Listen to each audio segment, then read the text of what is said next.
안녕하세요. 강부중설학원 원장 김시황입니다. 반갑습니다. 자, 오늘은 현장에서 설명회를 할 수가 없어서 여러분들과 저와 온라인상에서 제가 설명회를 대신해서 여러분들을 찾아뵙게 됐습니다. 코로나로 인해서 많은 어려움이 있으시죠? 그래도 우리 이 위기를 잘 극복해서 내년에 더 좋은 모습으로 다시 만나 뵙기를 기원하겠습니다. 설명회 시작하도록 하겠습니다. 1월 반 설명회입니다. 재수조기 선발반은 1월 11일 월요일날 개강을 하게 되고요. 저희 청솔학원은 라이브러리를 갖추고 있는 학원이기 때문에 학생들이 오전에 정상적으로 등원합니다. 2.5단계 플러스 알파 상황에서도 학원들은 대체로 다 폐쇄된 상태로 비대면 수업을 진행하시죠.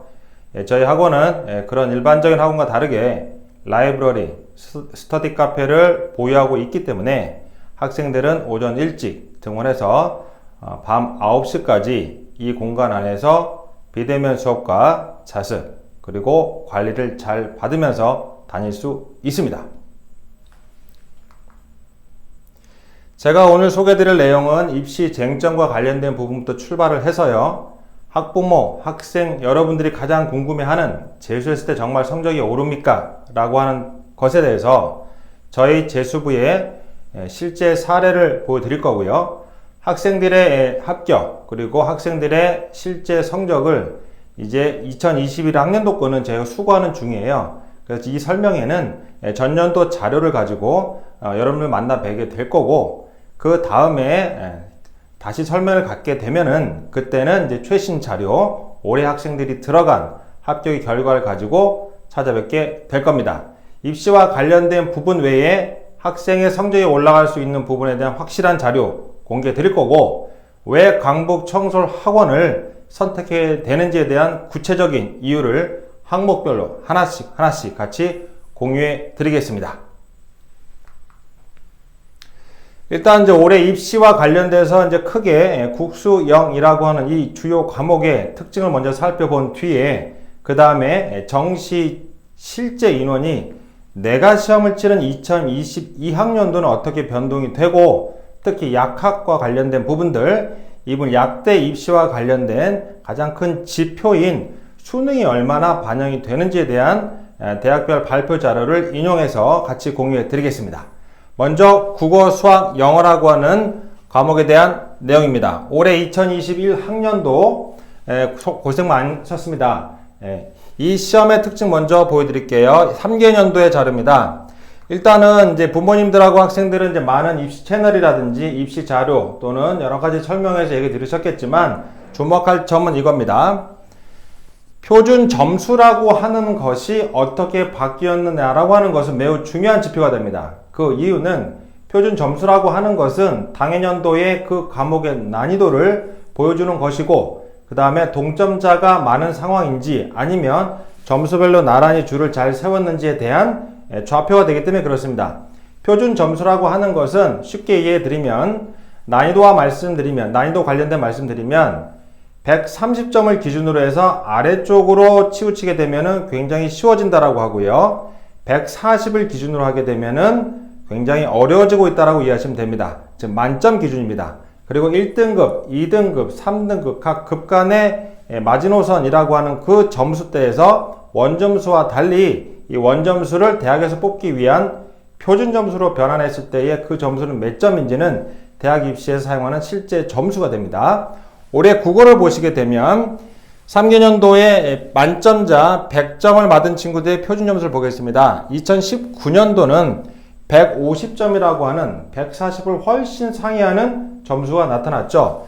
굉장히 어렵다라고 이해하시면 되고 평가원에서는 이 정도 점수로 나오게 되는 것은 매우 부담스러워합니다. 이유는 국어라고 하는 과목만 잘 보면 다른 과목을 잘 못 본다 하더라도 충분히 만회할 수 있는 굉장히 강력한 힘을 가지게 됩니다. 그래서 이런 현상을 막고자 하죠. 2020년도에 그래서 140이라는 점수를 주게 되었고요. 난이도를 조정했다는 얘기죠. 올해는 144점입니다. 140을 넘어간 거죠. 여전히 어렵다는 겁니다.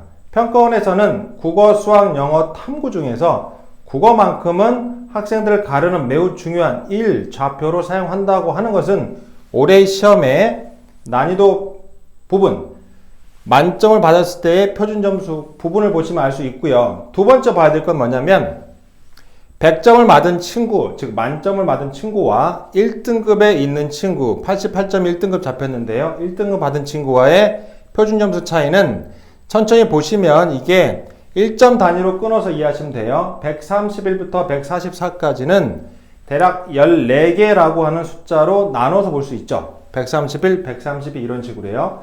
그러면 이 사이에 있는 점수를 가진 학생들은 말 그대로 줄을 줄줄이 잘 서 있다라고 이해하시면 됩니다. 그리고 만점 받은 친구는 당연히 월등한 우월한 지위를 갖게 되고요. 2등급과 3등급도 그렇게 이해하시면 됩니다. 125, 116, 108점의 분포를 보여주고 있는데 이 사이의 1점 단위의 간격이라고 하는 것이 줄을 세운 흔적으로 이해하시면 됩니다.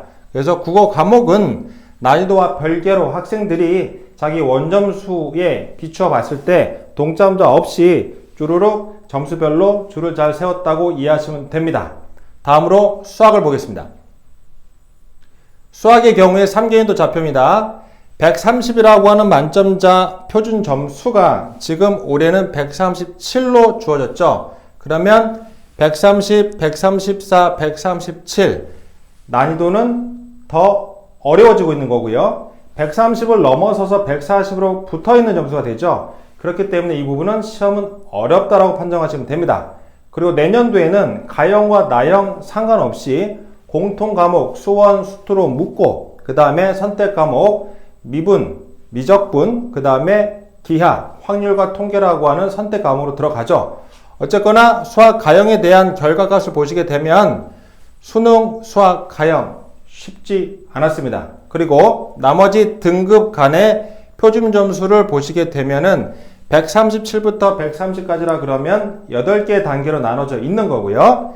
2등급 보시게 되면은 130부터 123, 요 사이에 아까 보여드린 대로 1점 단위로 쭉 줄을 세웠다라고 이해하시면 됩니다. 그래서 학생들을 점수별로 잘 나누어서 표준 점수를 주고 있다라고 이해하시면 됩니다.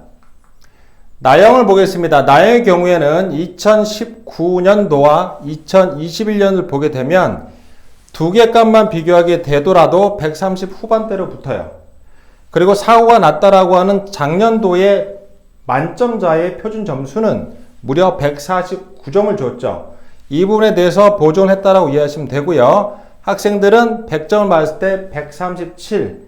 물론 이게 작년에 비하면 많이 내려왔죠. 그럼에도 불구하고 140에 가까운 점수입니다. 그렇기 때문에 수학, 수능, 나형도 쉬운 시험은 아니다라고 판정하시면 될 것 같습니다.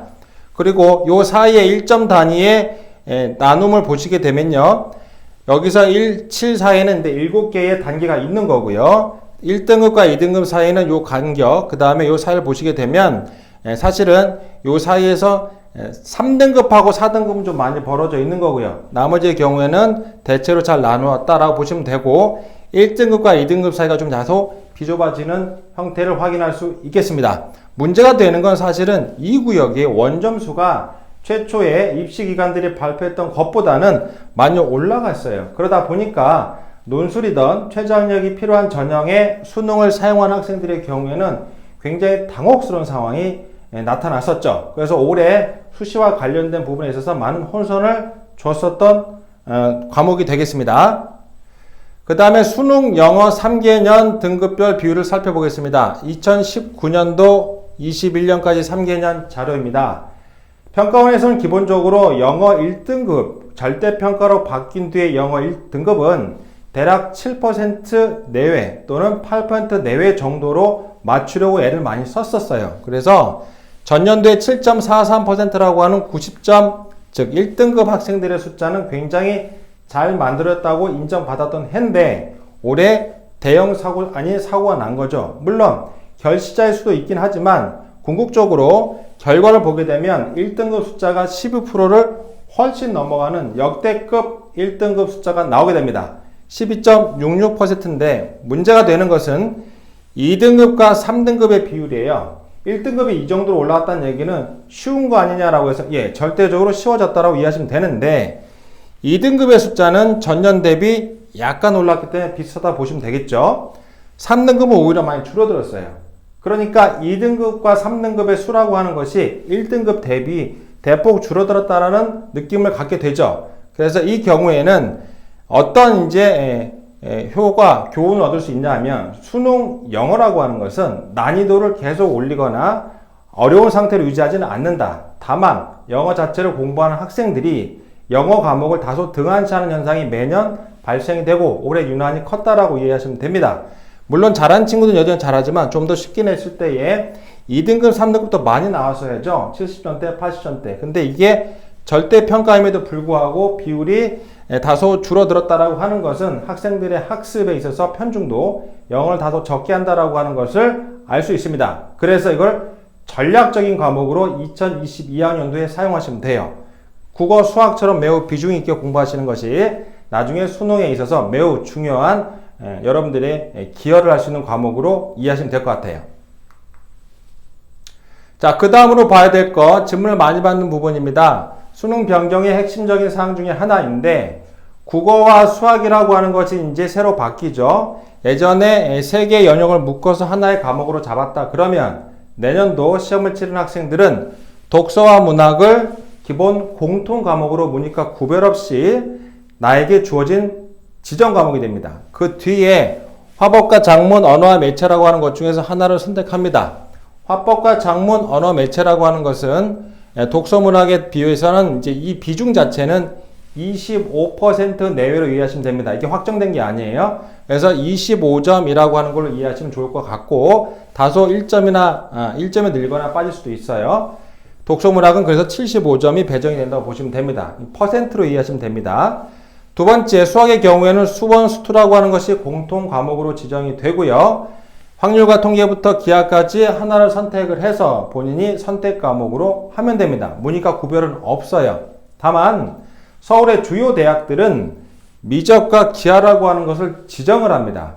그렇기 때문에 이과 학생들이라 그러면 그것도 서울에 있는 주요 대학을 가려고 하는 학생들이라 그러면 확통을 하시면 안 됩니다.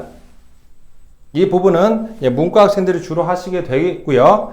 이과 학생들의 경우라 그러면 서울의 주요 대학은 당연히 일정 여대라든지 특정한 대학 일부를 제외하고는 대부분 미적을 기하를 지정하기 때문에 당연히 이쪽에서 고르시면 되는데 고3 현재 올라가는 친구들은 기하 쪽으로 많이 지금 선택하려는 경향이 보이고 있고 재수생이라 그러면 기억도 나지 않거나 안 배웠던 기하보다는 연장선상에 있는 미적분을 선택을 하겠죠.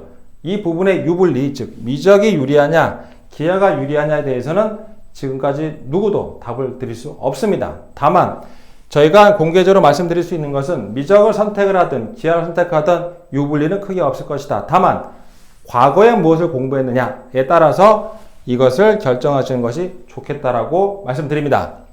그 다음에 화법과 작문, 언어 매체를 선택하실 때도 하나의 팁을 드릴게요. 물론 저의 주관적인 견해이기 때문에 여러 가지 루트를 통해서 여러분들이 선별하시면 되는데 이 두 개 영역의 유불리는 크게 없습니다. 즉 25점이라는 점수를 획득하는 데 있어서 별 차이가 없다는 겁니다. 다만 화법과 작문은 올해도 경험해 보셨지만 문항을 풀 때에 의외로 많은 시간을 소모할 수 있어요. 굉장히 많은 시간이 소진되는 상황이 벌어지고 있죠.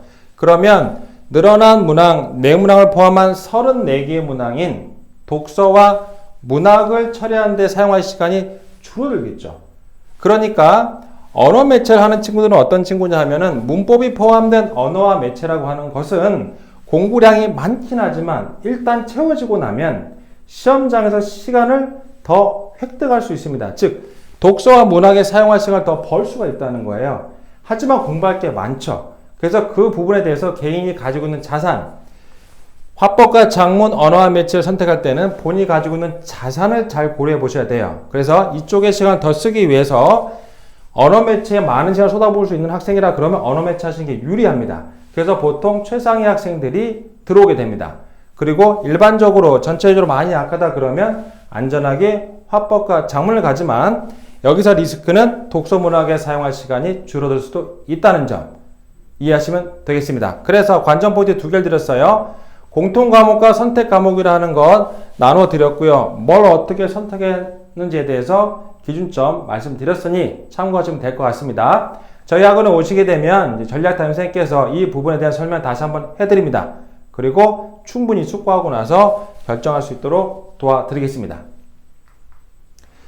자, 그 다음에 두 번째로 매우 중요한 요소인데, 저희가 이제 수능 변경 핵심 사항이라고 해서 대학 입시에 있어서 전형별 선발 비율이라는 자료를 가져왔고, 이것은 이미 대학교에서 발표했던 내용을 기준으로 해서 말씀드립니다.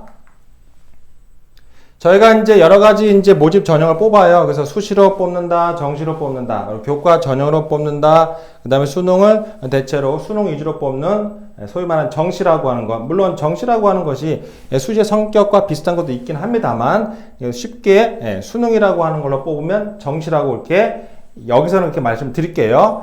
자, 나머지 전형들과의 선발 인원 비율의 변동입니다. 상위 15개 대학만 가지고 왔어요. 왜? 우리는 재수하는 학생들이기 때문에 이쪽 위의 대학을 원하는 거지 이 아래쪽을 원해서 공부를 시작하지 않기 때문에 그렇습니다.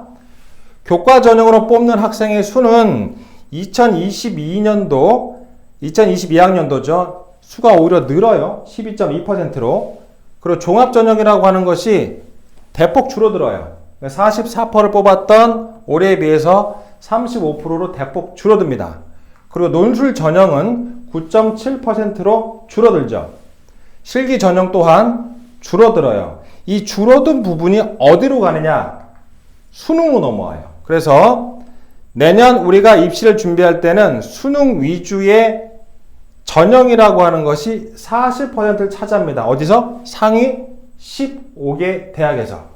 그러니 당연히 우리가 주로 주력해서 공부할 수능이라고 하는 것, 재수생이 강한 수능이라고 하는 걸로 대학 갈 가능성은 당연히 높아진 겁니다. 그러니 예전보다도 더 높은 대학 갈 수 있는 길이 열렸다고 이해하시면 되고요. 자, 그 다음 봐드릴 거는 뭐냐면 좀 더 세분해서 보는 거예요. 상위 15개 대학 수능 위주 전형 선발 인원 변화입니다. 구체적인 숫자로 보여드릴게요. 아까 거는 전형별 비율을 비교해서 보여드린 거예요. 40% 가까이라고 하는 것은 수능 위주로 뽑는 전체 전형에서의 비율을 얘기한 거고, 여기 있는 숫자는 숫자, 말 그대로 모집하는 숫자의 변동을 본 겁니다. 그래서 총계를 보시게 되면 2021년 대비 130.3%, 3,462명이 증가한 거예요. 굉장히 많이 증가한 겁니다. 왜냐하면 상위 15개 대학에서만 자료를 뽑아온 거기 때문에 그렇습니다. 그래서 좀 더 자세히 보게 되면 스카이라인에서는 148%예요. 굉장히 많이 늘어나는 거죠. 특히 고대 같은 게 거의 2배 가까이 늘어나요. 수능을 뽑는 학생들이. 그 다음에 서성한 계열입니다. 이때는 133%, 33%가 증가하게 되는 거고요. 그 다음에 시립대까지의 라인은 125%, 25%가 증가하게 됩니다. 그리고 마지막 숙명여대 라인까지 하면 120%입니다. 그래서 보시면 최상위 대학 쪽에서 굉장히 많은 수가 열렸다고 이해하시면 됩니다. 그래서 우리가 이 15개 대학을 보는 이유는 희망을 갖기 위해서고, 수능이 왜 중요한지에 대해서 다시 한번 말씀드리기 위해서입니다. 자, 그리고 관심 많이 집중되고 있는 약대 쪽을 살펴보겠습니다. 약학대학이라고 하는 것은 이제 어떤 식으로 바뀌냐 하면은 뽑는 유형들을 보여드렸는데, 주목할 지점이 바로 이 노란색으로 되어 있는 이 수능으로 뽑는 비율이에요.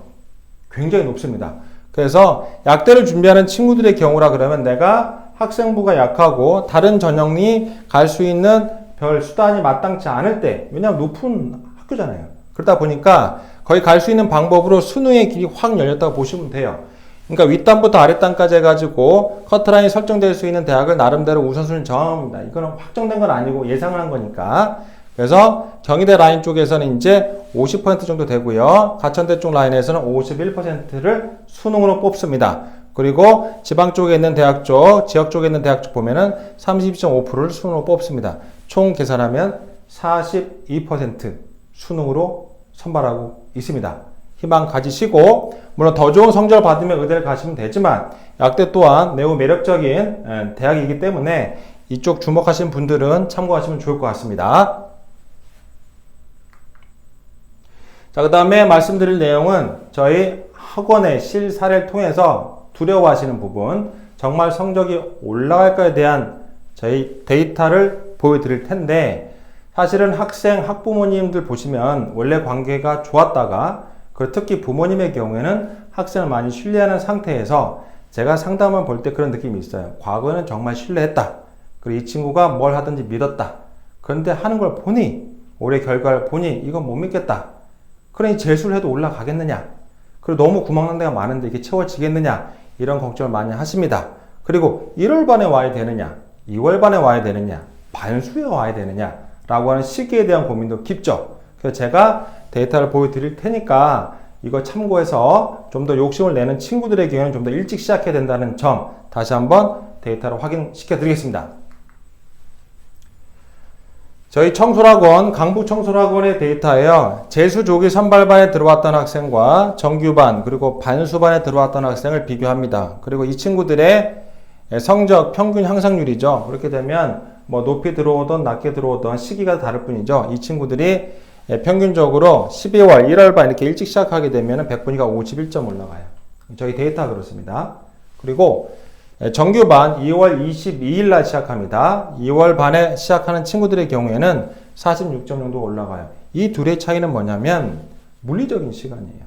이건 어쩔 수가 없는 겁니다. 동일한 좋은 방법으로 공부를 하고 있다라면 더 공부한 친구가 당연히 성적이 더 올라갑니다. 그래서 평균 데이터에 수렴하게 되는 거고요. 그 다음에 부모님 중에서 1월에 오네, 2월에 오네 할 때 1월에 갈 이유가 있습니까? 예, 저희는 1월 반 컨셉과 2월 정규반 컨셉이 다릅니다. 교재도 다르고 배우는 내용도 달라요. 그러니까 2월 정규반 가기 전에 1월 부분은 특정한 약점이 강한 친구들의 경우는 굉장히 효과적이에요. 그리고 2월까지 사실 공부 안 한다 그러면 뭐 하겠습니까? 수능 끝난 지 지금 3주, 4주 이렇게 흘러가지 않습니까? 근데 학생들이 수능 본 지가 언제 봤습니까? 12월 3일 날 수능을 쳤을 때까지 수능을 다 주고 있는 학생도 있지만 그 전에 손 뗀 친구도 많아요. 그러면 많이 양보해서 수능까지 공부했다 치더라도 12월 한 달, 1월 한 달, 그리고 2월 한 달, 3개월 쉬고 2월 말에 정규반 개강할 때 오는 친구들 3개월에 이미 공백이 생긴 거예요. 그 전에 손을 뗐다. 그러면 4개월, 5개월. 특히 9평 이후로 수능 공부 안 한 친구 많죠. 그러면 굉장히 긴 공백을 가지고 출발합니다. 그러니까 적응하는 것도 어렵죠. 그런 것도 포함해서 계산해 보면 정규반 때, 즉 2월 정규반 때에 오는 친구들이 당연히 1월 선발반 오는 친구보다 성적이 덜 올라가는 것은 자연스럽습니다. 그리고 반수반 오는 친구들 경우에는 대학에 등록한 상태에서 학적을 유지하는 어떤 과정을 처리를 하고 요즘 비대면이기 때문에 과정을 많이 하지 않습니까? 요즘은 휴학도 잘 안 해줘요. 그러다 보니까 그 학적을 유지하기 위해서 학교 활동을 합니다. 그러다가 반수반 때 들어오죠. 당연히 점수는 덜 올라갈 수밖에 없습니다. 이거는 공정한 겁니다. 이 부분 인지하시고 본인의 욕심, 가야 될 대학이 높다라 그러면 당연히 먼저 시작하시는 게 좋겠습니다. 자, 구체적인 데이터로 들어가겠습니다. 2020 수능에 저희 이제 재수조기 선발반 기준으로 말씀을 드릴게요. 82% 정도 상위 누적 이 정도로 들어온 친구가 올라갈 수 있는 끝단은 99%까지 붙습니다. 거의 다 채워서 가게 되는 거고요. 출발점을 다소 낮춰서 보겠습니다. 80% 정도로 출발한 친구죠. 다소 낮게 출발했죠. 그러면 거의 끝단이 거의 여기서 머물러요. 거의 위로 치고 가는 경우는 극히 이례적입니다.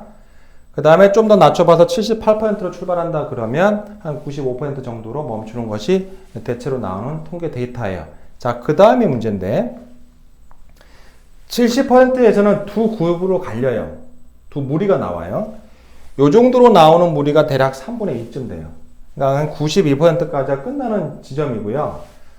또 3분의 1 경우에는 이렇게 확 뛰어 올라와요. 아까 봤던 그룹보다 더 많이 올라가는 케이스가 나온 게 3분의 1 지점 나와요. 굉장히 독하게 공부하는 거죠, 이 학생들은. 그래서 비슷하게 출발하지만 이 학생이 어떤 방식으로 얼마나 지독하게 공부에 따라서 이런 데이터의 변동이 생기는 구역, 특히 이 구역에서 많이 벌어진다라고 하는 점 참고하시면 좋을 것 같고요. 그 다음에 보여드릴 데이터는 이제 전체적인 평균 데이터가 아니라 실제로 강북청솔학원 재수부에서 성적이 올라간 사례를 보여드릴 거고요. 초기에 말씀드렸듯이 새로운 데이터 들어오게 되면 다시 업데이트해서 홈페이지에 올려드릴 테니까 그 실사례 참고하시면 될 것 같습니다.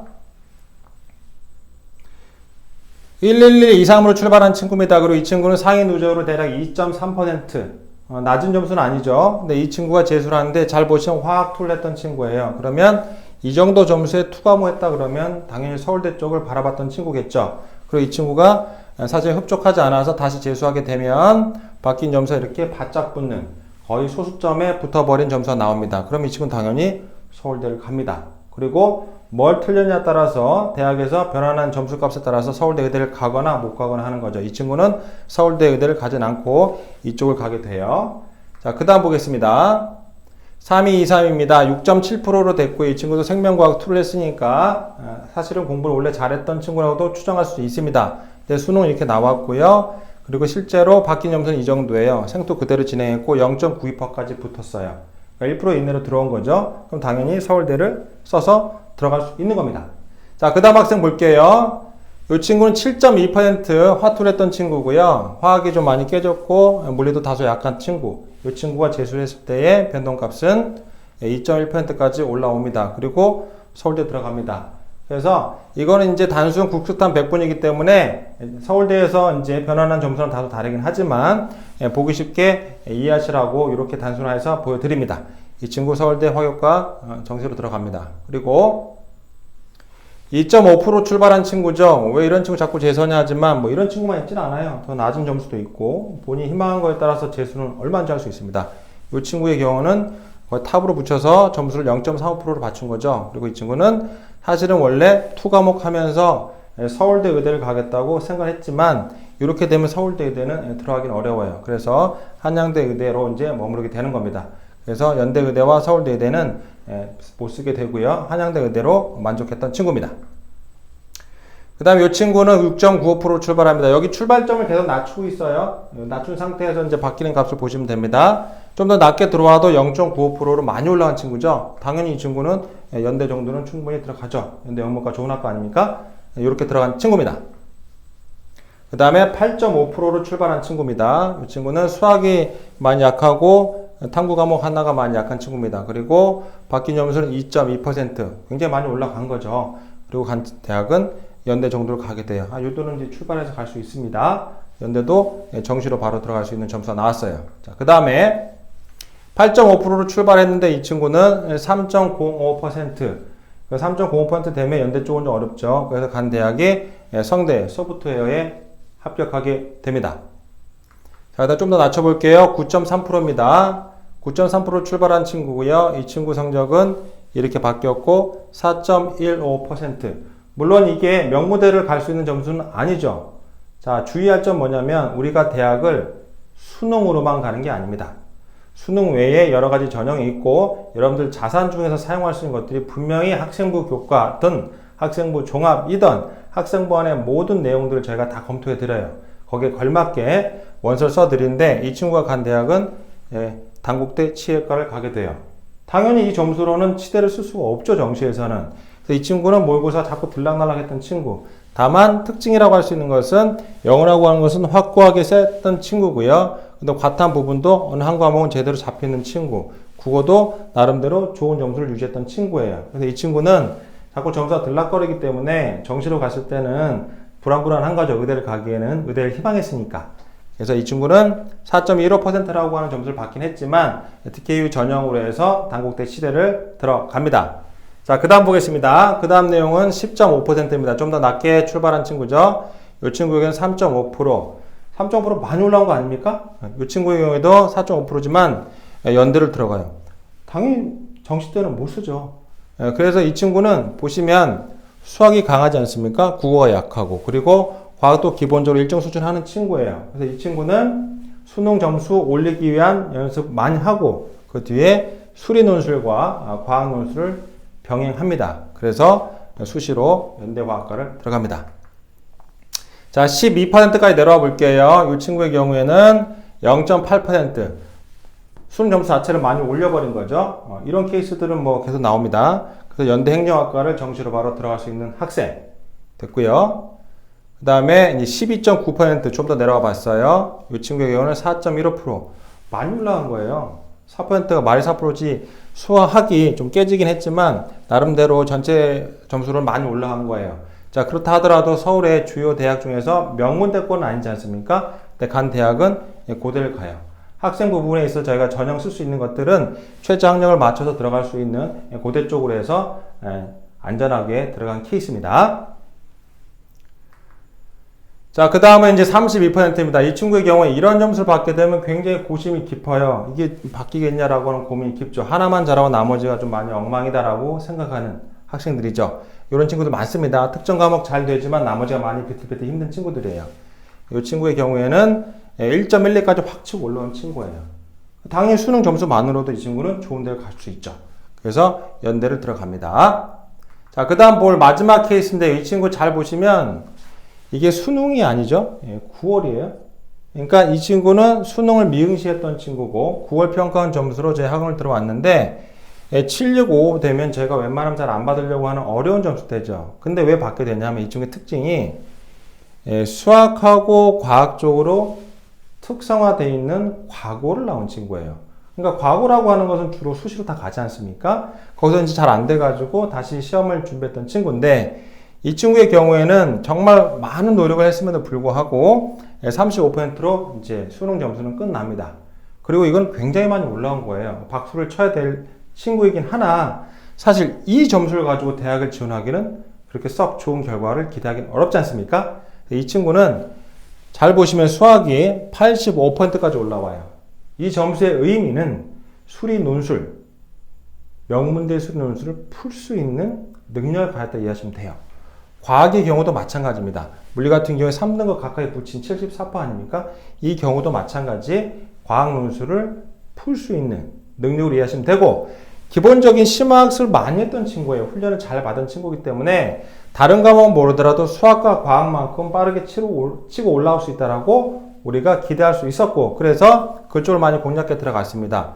연대 도시공학으로 입시를 마무리하게 됩니다. 그러하니 하나의 교훈은 우리가 수능 점수만으로 대학을 가지 않는다. 저희 학원은 대략 20% 내외의 학생들이 수시로 가게 되고 이 부분의 내용들은 제 홈페이지에 공개를 합니다. 실명을 할 수는 없지만 제가 데이터 다 공개해 드리니까 참고해서 보시면 될 것 같아요. 자, 그 다음으로 볼 내용은 여러분들이 고민하는 이제 가장 큰 것 중에 하나가 재수하긴 할 건데 어떻게, 어떤 방식으로, 어디에서 할 거냐라고 하는 고민이죠. 그래서 저희가 각각의 유형들을 살펴보면서 여러분들이 어떻게 학원이든 뭐든 선택하는 기준이 뭐냐에 대해서 제 나름대로의 주관적 견해를 드릴 테니 참고하시고 선택하시면 될 것 같습니다. 학생들은 일반적으로 재수를 한다 그러면 이쪽으로 마음이 기울어져요. 하고 싶은 공부를 해야 한다는 거고 어머님들은 어느 쪽으로 아버님들은 어느 쪽으로 가냐면 야 당연히 해야 하는 공부 해야 되는 거다. 점수가 올라가는 공부를 해야지. 근데 학생들은 부모님 말씀을 잘 귀담아 듣지 않아요. 이유는 굉장히 힘들었던 상황들이 과거에 있어서 그래요. 내 마음대로 마음껏 공부 좀 해보고 싶다. 이리저리 치이면서 힘들게 공부하고 싶지 않다. 수시 준비하랴 수능 준비하랴 그래서 이것도 저것도 애매하게 돼서 제대로 해본 적이 없다요. 재수를 하게 되는 가장 결정적인 이유는 바로 이겁니다. 제대로 해본 것도 없는데 제대로 한번 해보고 싶다. 그리고 선택하는 것이 독학으로 많이 가요. 대한민국의 재수생 중에서 80% 이상은 독학을 합니다. 그러하니 부모님 생각에 재수할 때 성공할 거냐 말 거냐의 데이터를 받는 그 경험이라고 한 데이터들은 사실상 대부분 독학을 했던 학생들의 자료를 접하게 되는 겁니다. 재수 종합반은 그렇게 성적이 떨어지거나 뭐 이렇게 망가지거나 이런 케이스는 저희 학원 없어요. 재수 종합반인 저희 학원의 경우에는 학생들 성적이 떨어진 케이스는 아주 극히 이례적인 경우에는 없습니다. 그러니까 그 부분은 참고하시면 될 것 같고 일단 학생들이 왜 독학을 가는지를 이해하셔야 돼요. 서로 말씀 나누시면서 도대체 왜 독학을 하려고 하니 했을 때는 이런 이유들이 있어요. 단과를 이래저래 많이 다녀봤는데 과제물을 왕창 준다는 거예요. 그러다 보니까 이걸 처리하는 것 자체가 너무 고통스럽다는 거죠. 한 과목도 아니고 여러 과목을 하다 보면 처리가 안 되는 거예요. 너무 많으니까. 그러다 보니까 자기 공부할 시간이 없었다는 거예요. 그래서 독학을 할 때 이유를 좀 소상히 살펴보세요. 그냥 좋아서가 아니라 나는 이러저러한 이유로 독학을 해야만 됩니다라고 하고 그게 믿을 만한 근거인지 한번 살펴보시면 좋을 것 같고 이 위에 있는 내용 중에서 자택만큼은 절대로 안 됩니다.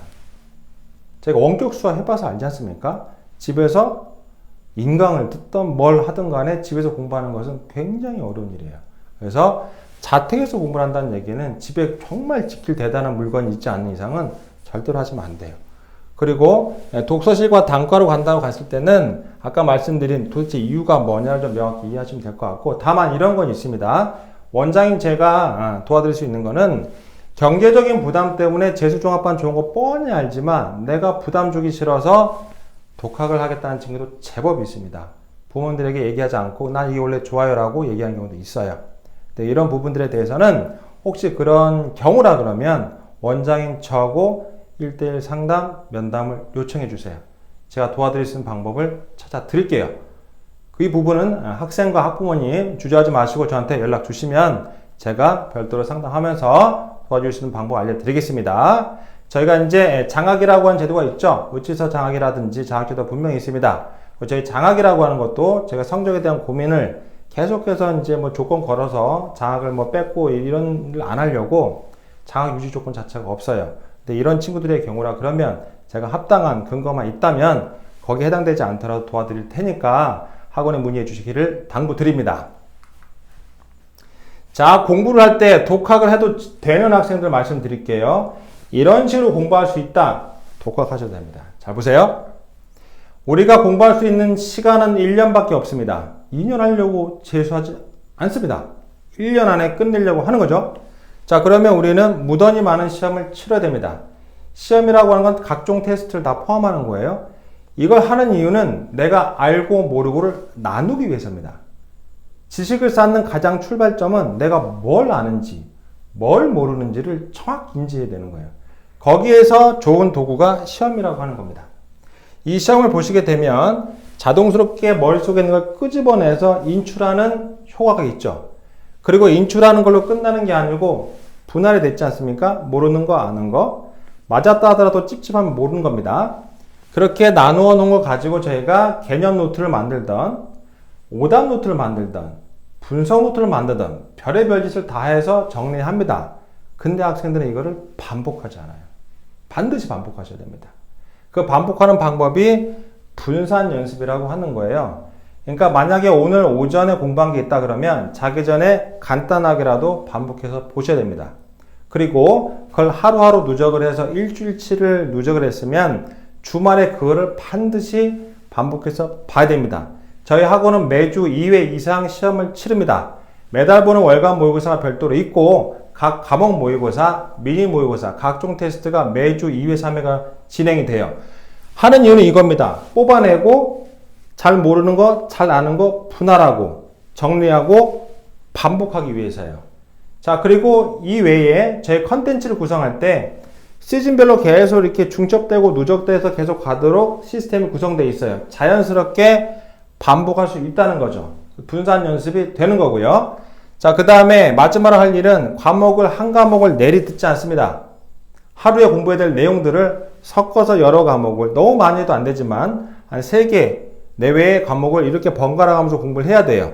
그러다 보면 저희가 이걸 교차 효과라고 하는 머리를 많이 쓰게 하는, 머리를 많이 쓴다는 것은 신경망 자체를 두껍게 만드는 거예요. 이게 미엘린이라고 하는데 이 망 자체가 두꺼워지면 정보가 잘 새지 않습니다. 수도관이 튼튼해서 물이 잘 흐르는 것처럼 새는 물 없이 잘 흐르는 것을 신경망이 강해진다고 하는데 교차 효과는 굉장히 탁월한 효과가 있습니다. 분산 연습하고 더불어서. 자, 이 과정은 어렵습니다. 하기 싫은 방법이에요.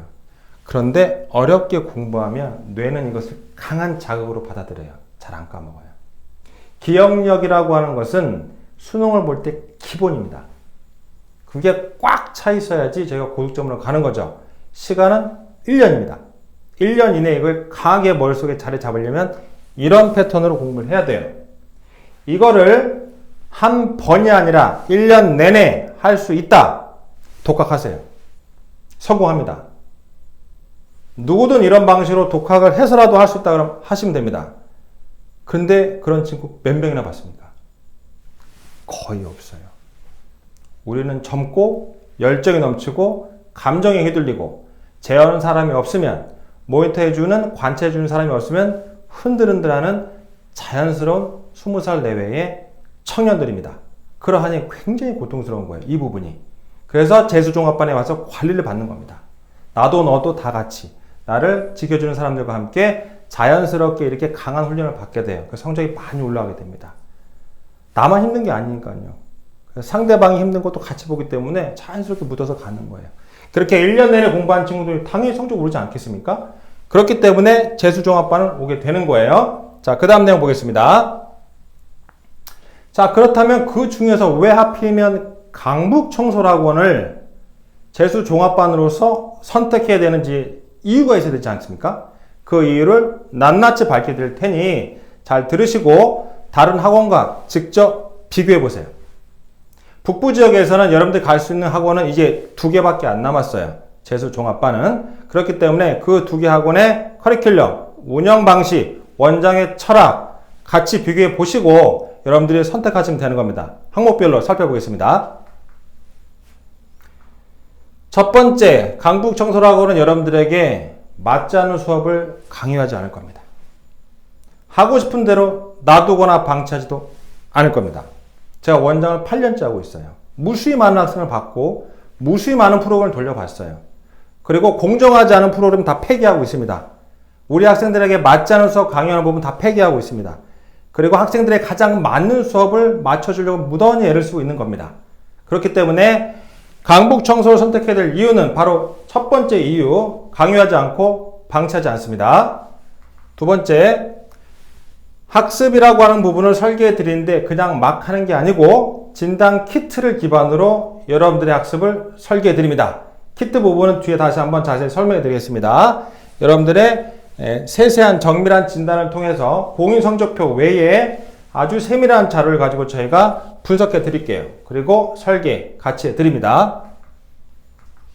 예를 들어 어떤 학원의 경우 이게 일반적인 재수학원의 모습이에요. 학교랑 비슷합니다. 정해진 수업이 있고요. 국수형 탑 얼마, 합이 얼마다. 그러면 너는 위에 반, 중간 반, 아래 반 이렇게 쭉 줄을 세워서 반 넣지 않습니까?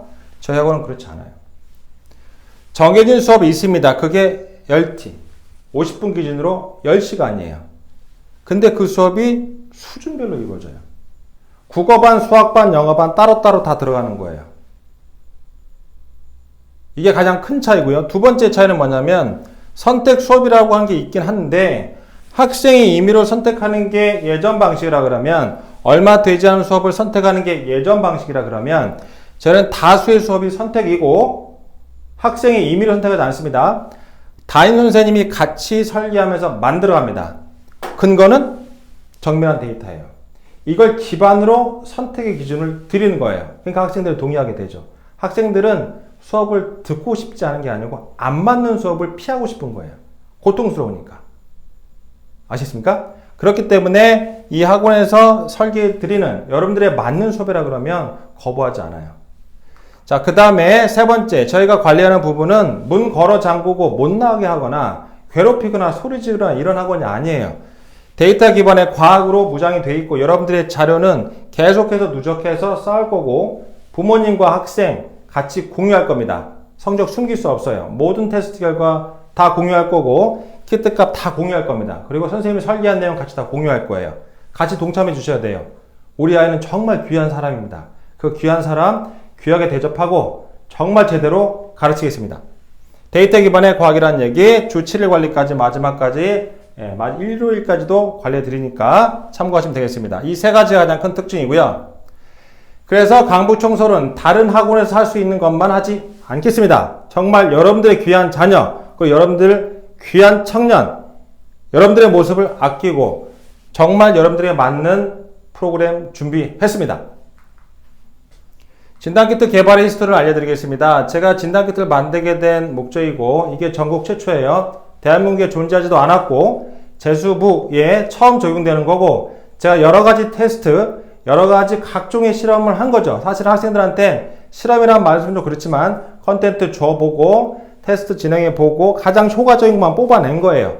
그래서 이거를 450종을 만들었어요. 그리고 여러분들이 잘 사용할 수 있도록 별도로 설계한 게 진단키트인데 왜 만들었냐고요? 여러분들은 똑같지가 않기 때문입니다. 잘 들여다보면 다 각양각색이에요. 그리고 그 부분에 대해서는 존중을 받아야 됩니다. 그게 공정한 사회입니다. 자, 여러분들에게 좀 더 쉬운 예를 들어볼게요. 체형이 서로 다 다른 학생들이 있어요. 사람들이 있습니다. 이 사람들에게 똑같은 기성 제품을 입히면 일부 학생은 맞겠죠. 드물게 맞습니다. 다수는 이런 모습이 나와요. 그럼 맞지 않은 사람들을 배척했던 게 예전의 모습이라 그러면 지금 시대는 그런 시대가 아니지 않습니까? 이 사람의 잘못이 아닌 거예요. 이 사람 체형에 맞게 옷을 줬었어야죠. 편하게 입고 좋게 입고 다니게 했어야 됩니다. 그리고 이 사람이 죄책감을 느끼게 하지 말았어야 합니다. 그렇게 만들어 가는 과정에서 키트가 개발된 겁니다. 이게 왜 필요한지 좀 자세히 볼게요. 저희가 동일한 지능이라고 하더라도 어휘력부터 추론 능력까지 다 달라요. 이건 데이터로 다 검증된 거예요. 동일한 IQ 120, 130, 140이라도 다 다르다는 겁니다. 그 다음에 수능에 적용하면 동일한 등급을 가지고 있는 학생도 세부 단원에 있어서 성취도가 달라요. 왜 그러냐 하면 현재 입시 체제에서는 수시의 비중이 훨씬 높았던 그런 시대를 살고 있는 거죠. 그러다 보니 수능만으로 대학을 가는 게 아니에요. 일부 구간을 차지하고 있는 거죠. 그러다 보니 수능 4과목, 5과목을 제대로 준비할 물리적 시간이 없는 거예요. 최저학력을 맞춰서 종합전형, 교과전형, 각종 전형으로 해서 최저학력을 맞춰서 들어가는 패턴이 일상화된 게 꽤 오래됐죠. 그러다 보니 특정 과목만 하던 아니면 특정 과목 내에 내가 단기간에 점수를 뽑을 수 있는 내용을 하던 그래서 불균형 현상이 벌어지는 거예요. 학생들 매년 받아보면 이게 점점점 심해지는 겁니다. 그러하니 같은 등급이라도 단원이 서로 달라요. 성취도가. 그러니까 이 아들 같이 놓고 수업을 하면 나는 이해하는데 옆에 애가 이해를 못해요. 나는 모르겠는데 옆에는 이해하고 서로 뒤죽박죽 되어버리는 거예요. 그래서 수업에 대한 만족도가 떨어지지 않습니까? 그래서 톡학으로 가려고 하는 거예요. 인강 들으려고 하는 거고. 이 부분에 대해서 인지를 하고 있습니다. 그 다음 중요한 세 번째 포인트는 학생들이 성향이 다 달라요. 기질, 습관이 다르니까 학습의 성향도 다르다고요. 그리고 이 부분을 알고 있어야 이 아이한테 적합한, 이 학생한테 적합한 학습 코칭이 진행되거든요. 이걸 인지하는 방법은 여러 가지가 있습니다. 현재 시중에서 여러분들이 구할 수 있는 MBTI라든지 MLST라든지 그 다음에 카카오 쪽에서 제공하는 서비스, EBS에 적용하는 서비스가 있죠. 이런 서비스의 내용을 잘 살펴보면 맞는 게 있고 안 맞는 게 있어요. 특히 재수생 집단에 적용해 봤습니다. 제가 다 해봤어요. 우리 학생들한테. 맞는 게 있고 안 맞는 게 있는데 이게 너무 아쉬운 거예요. 그래서 직접 개발하게 된 게 MBTI 대신 LMTI라고 하는 걸 만들어내게 된 겁니다. 재수생은 특별한 사람들입니다. 이 사람들에게 맞는 키트가 필요합니다. 표준화된 교육체계에 적응하기 어렵다는 것이 화두였어요. 그래서 성취도도 진단하고 성향도 진단하는 키트를 개발하게 됩니다. 굉장히 많은 선생님들이 도와주셨고 굉장히 많은 전략실의 요원들이 같이 고생해서 만든 겁니다. 자, 수능 쪽으로 잘 살펴보겠습니다. 국어는 각 단원별로 키트 돌려보면 이렇게 나와요. 서로 값이 다른 거죠. 그러니까 이 학생들은 3등급이긴 한데 평균에 수렴되는 극히 일부 학생을 제외하고는 다 지그재그예요. 수학도 마찬가지예요. 지그재그거든요. 그러니까 이 학생들의 평균이 수렴되는 것을 가정해서 수업을 하면 둘 다 불만인 거예요. 그래서 공통으로 할 수 있는 부분이 저희가 필수 지정 수업인 필수 선택이 되고요. 각각의 특성을 반영해서 만든 수업이 자율 선택 수업입니다. 이걸 근거로 학생들의 수업이 설계됩니다. 그래서 LMAT, LMTI 진단하게 되고 선생님 상담하고 나서 수업을 각각 개인에 맞춰서 짜주고요. 끝나는 게 아니고 저희가 계속해서 추적합니다. 그리고 시기별로 4주 또는 8주 단위로 수업은 재설계됩니다. 우리 스지는 뒤쪽에 다시 한번 보겠습니다만 스징이 각각 있어요. 그 테마가 다 있습니다. 미션들이 다 있거든요. 그렇게 스징이 바뀔 때마다 키트를 한 번씩 더 돌려요. 그래서 1년에 3번 정도 키트를 저희가 사용한다고 보시면 됩니다. 후속 조치 진행합니다. 키트를 자세히 살펴보게 되면요. 학습 성취도 진단 키트는 이런 식으로 단원별로 구멍 나 있는 구역을 찾아드리는 거예요. LMAT는 크게 두 종류인데요. 한 과목의 여러 영역, 즉 국어 안에 문학, 독서, 화작문 파트의 전 단원을 빠르게 훑어보는 것이 엑스레이 촬영과 비교할 수 있는 정도의 키트라고 이해하시면 되고요. 그다음 엑스레이를 돌렸습니다. 그리고 특정 파트의 문항에 있어서의 문제점들이 발견이 돼요. 그러면 그 해당 단원을 정밀하게 보는 타입 B를 구현하게 됩니다. 그러면 고전 파트다 그러면 고전 파트를 더 세부적으로 쪼개서 보게 되는 거예요. 그래서 고전의 어느 지역이 문제가 되고 있다는 것을 소상히 살펴볼 수 있습니다. 이제 LMAT고요. LMTI는 학생들의 성격을 16개의 조각으로 나눈 거고, 이 학생들의 성질을 알게 되면은 이 학생이 적합한 학습 방식을 코칭해 줄 수 있죠. 물론 이제 이 전부터 전략실에서는 각각의 개인들을 상대로 상담하면서 다 했던 거예요. 시간이 너무 많이 걸린 겁니다.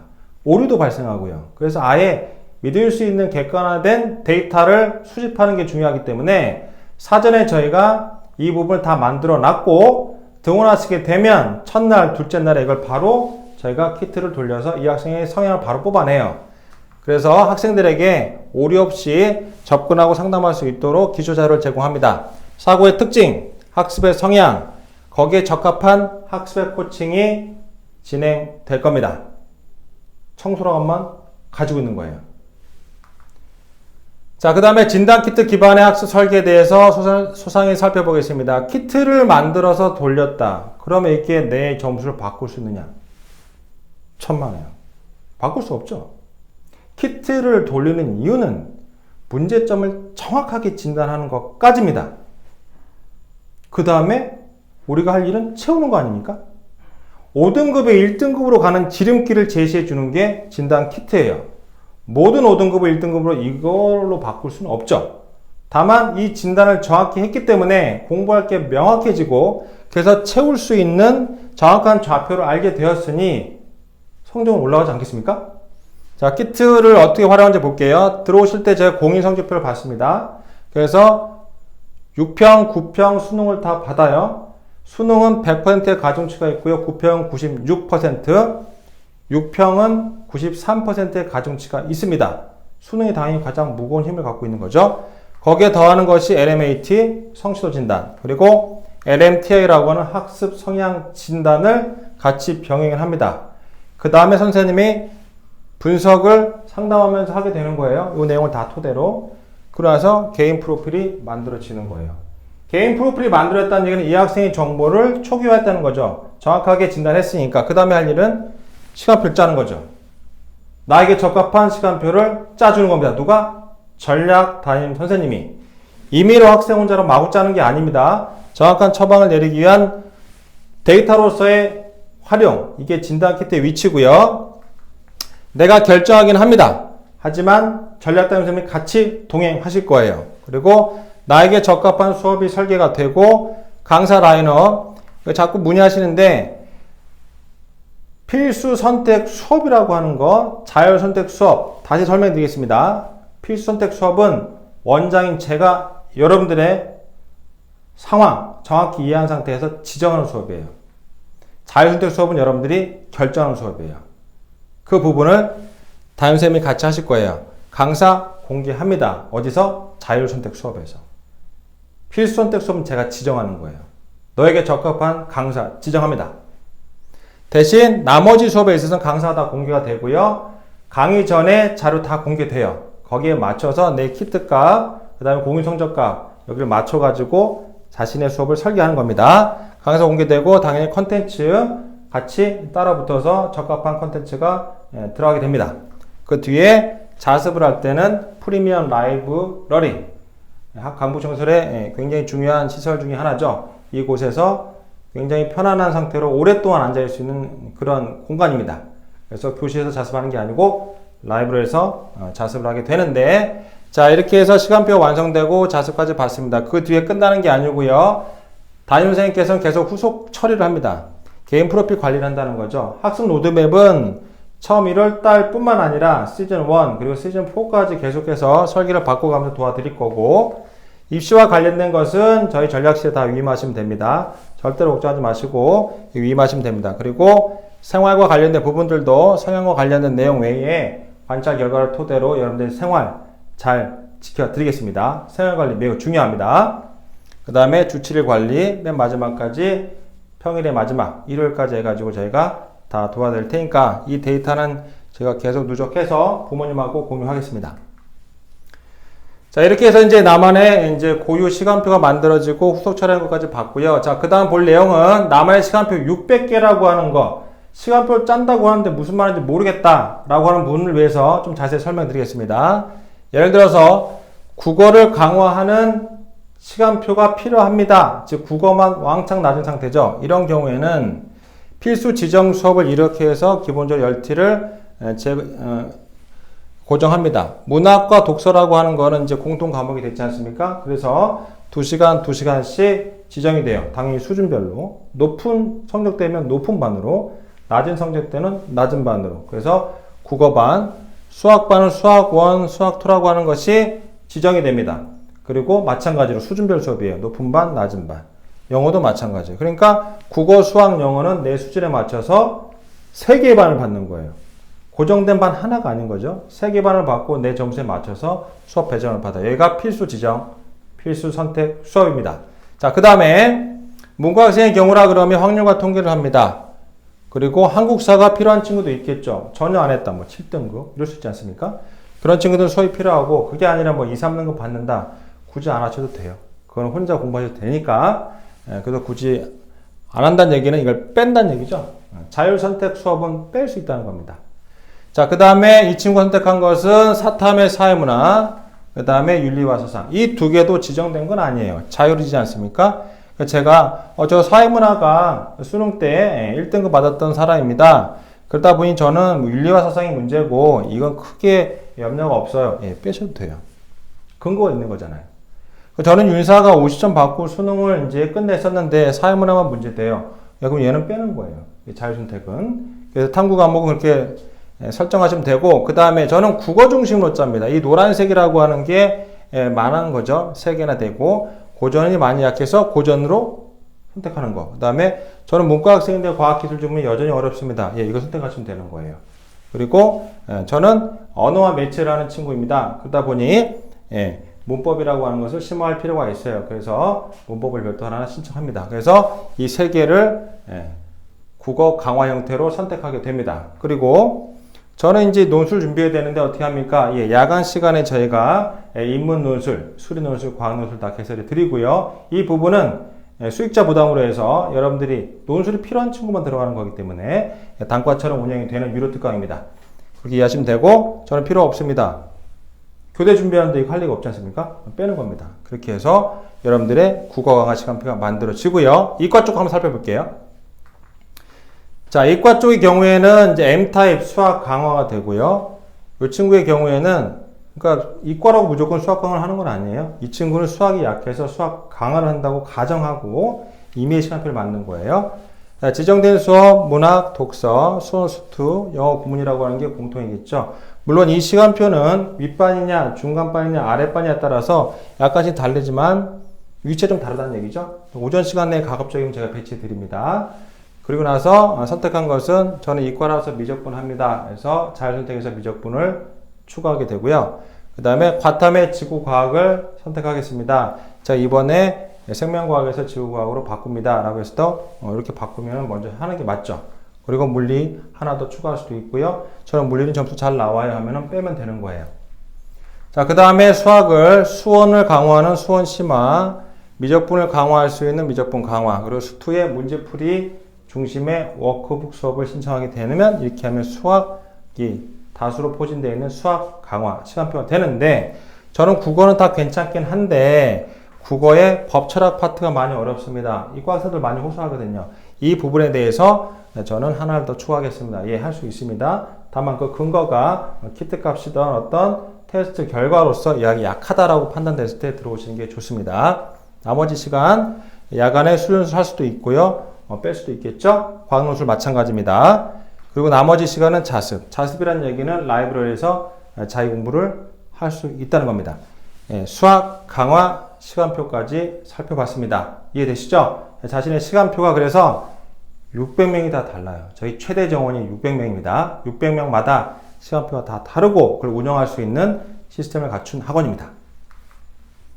자, 그 다음으로 볼 거는 전략 담임과의 동행 스토리인데, 이 전략 담임이라는 분들은 일반적으로 재수학원 또는 학교의 담임 선생님들, 그리고 독학재수나 관리형 독서실에서의 관리하시는 분들, 뭐 이분들도 담임 선생님이라고 부르시기도 하잖아요. 근데 이런 분들하고는 성질이 완전히 다른 사람들입니다. 이 분들은 대입 설계를 전담하는 전문가 집단입니다. 강의 안 합니다. 물건 사러 다니고 안 합니다. 아니 뭐 이렇게 형광등 뭐 갈러 다니거나 아니면 이제 뭐 시설을 뭐 정비하러 다니는 사람들이 아니에요. 이분들은 오롯이 하는 일은 여러분들의 관리만 전담합니다. 그래서 전략담임이라는 분들은 다른 학원과 다르게 오직 학생들의 학습, 입시, 생활 부분을 전담해서 그것만 하시는 분들이에요. 그래서 지금 얼마 전에 상세지원 설명 보셨지만 그 상세지원 설명을 하신 분들이 전략담임 선생님들이세요. 그래서 지금 여러분들하고 이제 이 재원생들은 이제 원서 다 써드리고 그리고 나서 다시 이제 새로운 학생들을 맡기 위해서 준비하고 계십니다. 그렇기 때문에 다른 학원과 다르게 이 분들은 여러분들을 1년 내내 같이 동행하면서 가실 분들이고 이 분들에게는 여러분들이 가장 큰 위안이 될 수 있는 많은 얘기들을 들으실 수 있을 겁니다. 다른 학원하고 많이 다른 집단이기 때문에 전략단 선생님들을 많이 의존하시기를 당부드리고요. 이분들이 하시는 일들이 이런 거예요. 이 학생에 대해서 공인 성적표도 받았고 진단키트도 받고 그 다음에 아까 봤던 LMTA 같은 서양진단 다 해봤어요. 상담도 하죠. 그리고 국어 과목을 세부적으로 뜯어서 봅니다. 그리고 이 학생의 특징이 뭐다, 문제점이 뭐고 내가 어떻게 지도하겠습니다 라고 해서 이렇게 국어에 대한 분석을 해드려요. 그 다음에 시즌별로 어떻게 지도할지에 대해서 로드맵이 만들어지는 거예요. 그래서 1월 반 이후에 시즌 1이 되면 이런 식으로 수업은 HB2반에 뭐 예를 들어 어떤 학생이다 그러면 수업 어떻게 하고 그래서 이거는 이제 시간표가 구성되는 이제 조건이 되겠죠. 학습은 어디를 방점을 찍고 어디를 중점으로 공부할 건지 그리고 책은 우선순위로 뭘 봐야 될지 여기까지도 다 안내해 드리고요.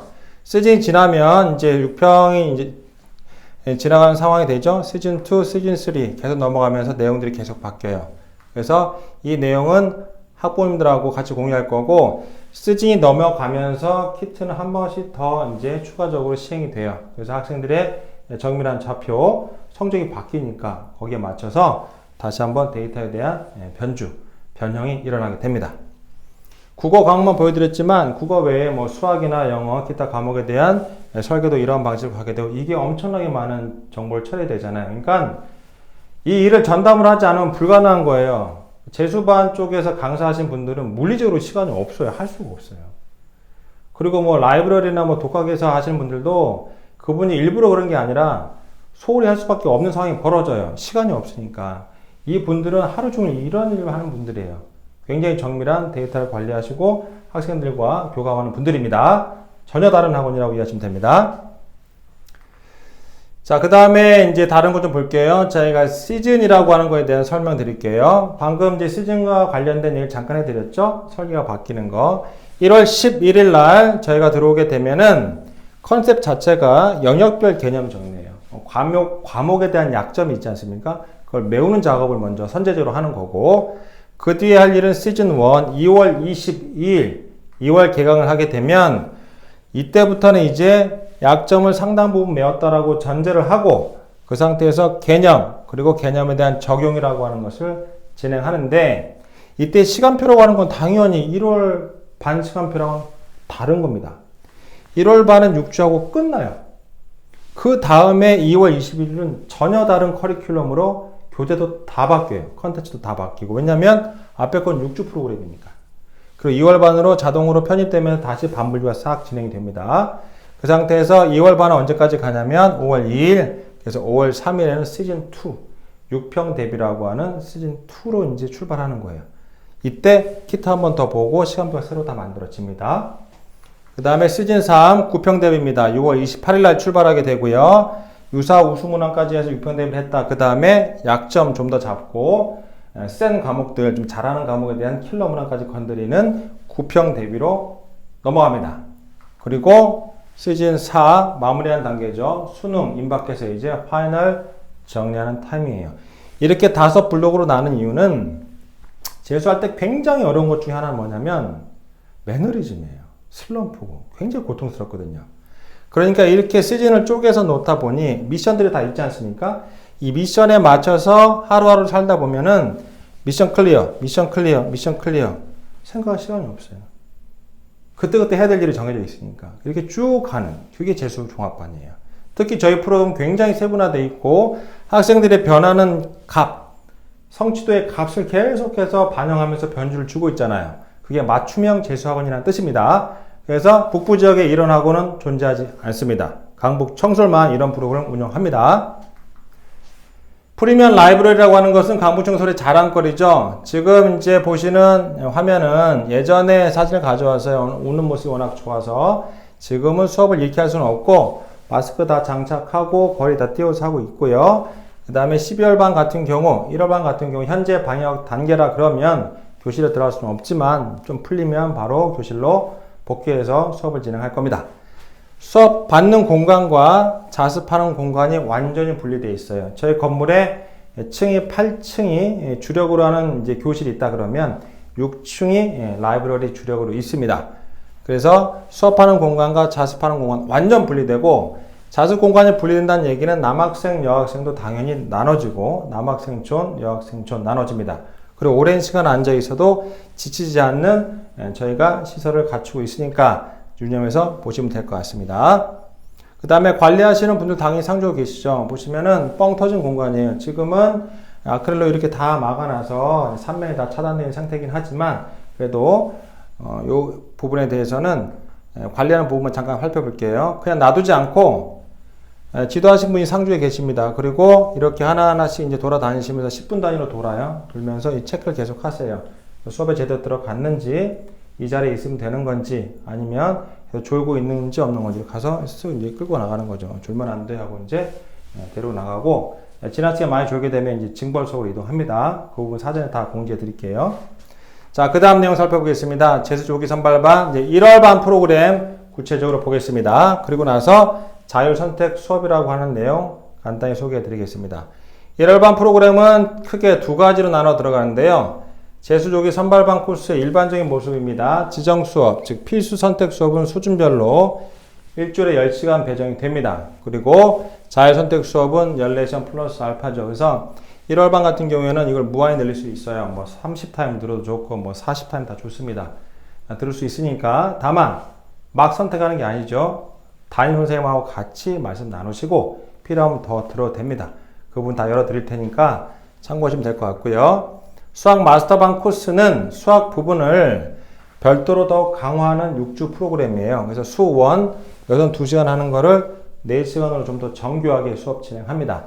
그리고 수2 마찬가지 2배 시간 할애해서 좀 더 세밀하게 가르쳐 드릴 거고, 수학 기초 파트 이 부분은 사실 고1과 수능과 연동되는 부분인데 뺄 수도 있고 넣을 수도 있는 거예요. 그래서 이제 수학 마스터반이라고 하는 것이 별도로 운영이 됩니다. 나머지 국어, 영어는 같고요.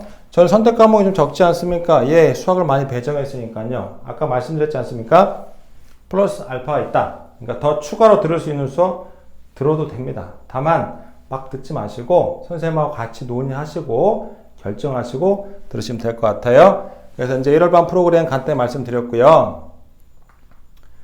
그 다음에 이제 선택 수업과 관련된 거 볼게요. 수학이 9강좌 개설될 겁니다. 그리고 이 부분은 강사가 공개될 거고 강좌의 내용이 다시 공개돼요. 당의 난이도도 공개됩니다. 여러분들에게는 선택 수업과 관련된 유인물이 만들어져서 배포가 될 거예요. 그리고 사용 교재도 다 안내해 드릴 겁니다. 이 중에서 필요한 부분을 골라서 선택하시되 선생님과 같이 하시면 될 것 같고요. 그 다음에 국어는 6강좌를 마찬가지 내용, 난이도, 사용 교재, 강사까지 공지합니다. 그리고 영어는 5강좌가 있습니다. 1월반 때는 자신의 약점을 최대한 채워서 2월 정규반 때 잘 싸우기 위해서 그렇게 준비하는 기간이니까 여기 든 강좌들 최대한 많이 활용하시기를 당부드리겠습니다. 그래서 총 47강좌를 선택할 수 있습니다. 국수형 20강좌랑 탐구 17강좌. 탐구 과목은 1개를 보통 권장하는데 필요하다면 2개도 들을 수 있으니까 그거 좀 참고하시면 될 것 같아요. 자, 그 다음에 시간표를 보시면 저희가 들어오는 시간은 7시 45분이죠. 이렇게. 나가는 시간은 여기 10시로 되어 있지만 지금 방역당국의 조치 때문에 9시까지만 운영을 하고요. 그 다음에 이게 좀 풀리면 10시까지 가는 거고, 그 다음에 2월 정규반 더 지나가면은 방역에 문제가 없다 그러면 11시까지도 개방해요. 그러니까 이 부분은 지금 현재 상황은 7시 45분까지 등원하시되 그리고 9시까지 이 안에서 공부할 수 있다라고 이해하시면 될 것 같아요. 토요일의 경우도 7시 45분에 등원합니다. 등원 시간 동일하고 다만 집에 가는 시간은 저녁 식사가 이제 전까지 해서 공부하는 걸 의무라고 보시면 되고요. 의무 그 다음에 선택이 있지 않습니까? 선택은 반드시 있어야 되는 건 아니고 공부 더 하고 싶으면 있어도 됩니다. 셔틀버스는 1월부터 정상적으로 진행이 되고 북부 지역에서 유일하게 주 6일 토요일까지 셔틀버스 운행되고 점심 저녁 다 급식 제공됩니다. 일요일은 셔틀버스도 없고 그 다음에 급식도 없지만 와서 공부하는 친구들 공부하시라고 개방해 드릴 테니까 점심때 만약에 외출해야 되겠다라는 친구들이 있는데 안 돼요. 지금 기간이 좋지 않은 기간이기 때문에 도시락을 싸와서 이 안에서 자기 칸막 있는 데서 드시면 되고 밖에 나갔다 오면 뭐 감염이 된다 안 된다를 떠나서 동선이 겹치면 또 자가격리 되지 않습니까? 그래서 밖에 나가시는 것은 일단 금지되어 있으니까 참고하시기 바라겠습니다. 자, 그 다음 내용 볼게요.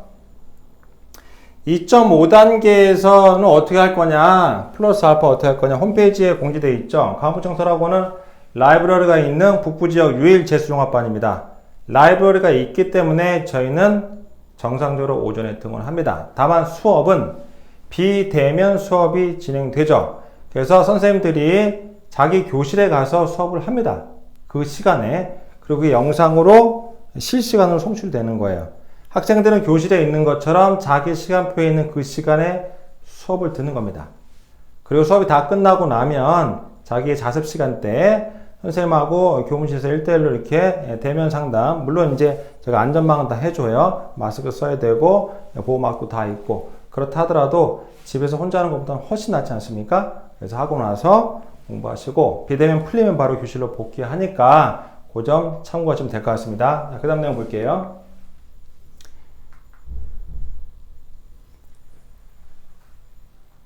이게 여러분들의 어릴 적 모습이에요. 그리고 부모님들, 여러분들께서 많이 아끼시는 귀한 자녀의 모습입니다. 늘 웃고 감기만 안 걸려도 그렇게 좋았던 시절이 있었죠. 이 모습 1년 뒤에 다시 찾아드리겠습니다. 여러분들의 노력, 여러분들의 땀, 여러분들의 눈물이 하나하나 모여서 정말 아름다운 미래를 가는 초석 열어드릴 겁니다.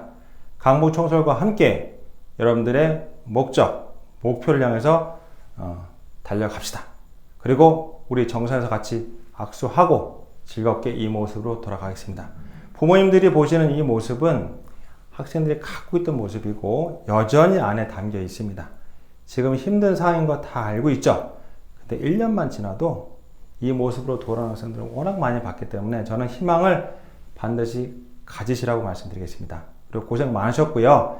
내년 이맘때에는 코로나도 다 풀리고 방역도 다 해제돼서 즐거운 마음으로 여행도 갔으면 좋겠습니다. 끝까지 시청해 주셔서 감사하고요.